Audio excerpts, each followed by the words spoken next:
Our 4-hour zero punctuation compilations are now available on Spotify for your listening ears. Why not use them as a sleep aid and dream strange dreams about giant golden penises?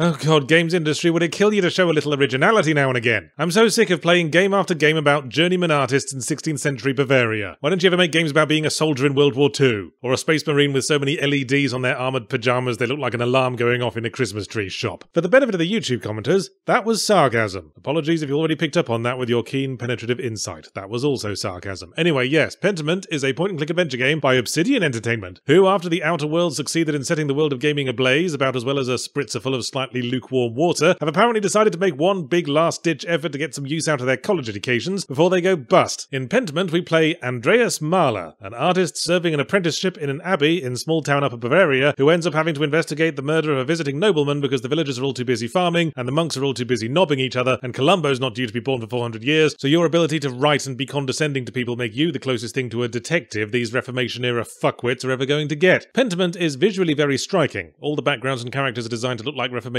woodcuts and margin doodles, and all the dialogue appears in an authentic medieval font and style that varies depending on the character's status. Peasants have scribbly handwriting, artisans with access to printing technology get movable type, the monks have that elaborate gothic font you see on a lot of metal albums, and on energy drinks that take themselves too seriously. The words actually fade and get bolder at points to simulate the writer having to refill their pen. Sometimes you see typos that then get scribbled out and corrected. So much effort has gone into this authentic medieval manuscript being written before your very eyes, feel, and there's something about that comes across as a little bit, what's the word? Smug? A little bit crikey, we did a lot of research for this one, and by Pope Leo X's holy kneecaps are we going to put that on screen? It's like a dude wearing a t-shirt with an obscure academic reference on it, standing in the corner of a party, hoping to God someone will ask him about it. Still, there's a commendable effort on display in the writing. The town and abbey are just jam-packed with fully realised characters from all walks of life, all with relationships with each other and unique secrets and situations, and their dialogue cup need never run dry, but there are so many characters it's hard to keep track of them all in my head. If you click on someone's name, the game helpfully shows you a picture of them, which is of somewhat limited usefulness. I mean, with the traditional medieval costumes, 90% of the game's female characters resemble some breed of slightly harassed-looking penguin. In the third act, you play as an adult version of one of the children from the previous act, and I could barely remember who the fuck she was. Didn't seem worth committing all those little gremlins to memory after the first time jump happened, and half of them died of the plague. Meanwhile, the depth of characters is inversely proportional to the shallowness of the environments. The whole game takes place in a small village over 3 different time periods, a village that somehow hits the sweet spot between being really pokey and yet just large enough to be really fucking annoying to have to keep backing and forthing across, on the off chance that the prioress at the convent might have new dialogue relating to the fact that you just caught one of her novices putting shoes on the neighbour's cat or whatever. Fast travel would have been nice. Would that have been too inauthentic? I wasn't expecting Andreas to deploy the Fulton recovery system. It probably sounds like I'm being catty towards Pentiment, and that might be because I dropped out of high school and get insecure around educated people, but it's also because Pentiment is one of those games that would be tagged on some hypothetical digital distribution service as choices matter. And as it's becoming the running gag with such things, your choices do not matter for platypus poo. They make a big show of having you pick Andreas's background and skill sets from multiple options like you're picking your class in an RPG, but all that results of you rolling him as, say, a hedonist educated in Paris is that you get a couple of extra dialogue lines here and there, mentioning how he once brought himself off on the wall of Notre Dame Cathedral. None of the actually significant plot events change at all. Even the choices around which the entire game revolves, picking who to pin the murders on, don't matter and don't change much except some later dialogue and who no longer has a stocking over the fireplace at Christmas. And the reason why it doesn't matter is that it's doing that Sherlock Holmes Chapter 1 thing again, where you pick one of the suspects who all equally plausibly could have done it, and then the game goes, oh, you think that's what happened, do you? Interesting theory. Anyway, moving on. What? Aren't you going to tell me if I guessed right? Print the answer upside down at the bottom of the page like Slylock Fox? Well, maybe the intended point of the game wasn't just to be a straightforward murder mystery puzzle, yards. Well, what was the fucking point then? To illustrate that medieval people really suck at investigating murders? Yeah, I guessed as much from the aforementioned Columbo deficiency. There's also a Persona-style time crunch element that means you can't follow up on all of your leads, so chances are good you'll just end up fingering whoever you investigated most. And maybe that would say something about confronting our inherent prejudices, if I'd had any sense that my choice of suspect actually sodding mattered. Still, the thing about murder mystery puzzles is they have no replay value. They're all wrapped up and over the moment the guilty party breaks down in confession and Poirot puts his hat on. At least there's lingering uncertainty around Pentiment's story that might drive a second playthrough, at which point you will go, hey, hang on, I'm making completely different choices and exactly the same shit's happening. Big hairy post-Renaissance bollocks to this. Funny, isn't it? Nobody expects branching plots. Non-branching plots are perfectly acceptable, but the moment you promise a branching plot or give the player the impression that their choices matter, then we inevitably get disappointed when it turns out they don't. Here's my advice. Go into Pentiment expecting a nice, densely written slice-of-life drama about 16th century European religious politics from the perspective of ordinary people. Then when you're finished, put a bucket on your head so that you never play it again or discuss it with anyone else. Then you can craft a wonderful delusion in your mind that your choices were actually really important, and if you'd taken a different route, Andreas would have ended up moving to Gran Canaria and turning into a herring.